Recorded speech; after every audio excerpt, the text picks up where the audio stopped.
আচলতে আমাৰ নিবনুৱা সমস্যাৰ যিটো অসম জড়িত হৈ আছে কোনো নতুন কথা নহয়।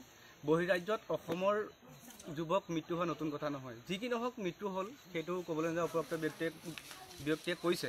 এতিয়া কথা হ'ল কি, একেবাৰে দুখীয়া দৰিদ্ৰ পৰিয়াল, ইতিমধ্যে তেখেতৰ ঘৰত এমুঠি চাউল নাই বৰ্তমান সময়ত। ৰাইজ আহি তেখেতক এইকেইদিন চাই মেলি আছে। কথা হ'ল কি, স্থানীয় বিধায়ক তথা কৃষিমন্ত্ৰী অতুল বৰা ডাঙৰীয়াক আমি আহ্বান জনাম।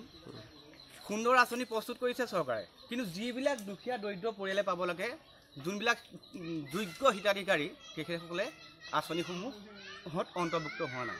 এতিয়া কথা হ'ল কি, আমি সচেতন যুৱক হিচাপে স্থানীয় বিধায়ক অতুল বৰাক এইটোৱে আহ্বান জনাম, অনতি পলমে এই মানুহগৰাকী চলিবৰ বাবে লগতে এটা 9 বছৰীয়া কন্যা সন্তান আছে।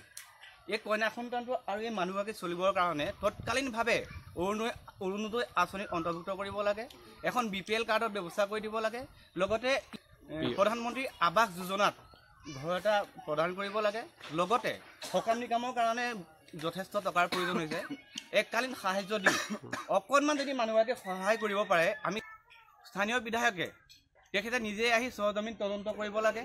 আৰু এই পৰিয়ালটি যদি চৰকাৰে অকণমান চকু বুলি নাচায়, কিন্তু মৃত্যুৰ দিশলৈ ঢাবলি মেলিব।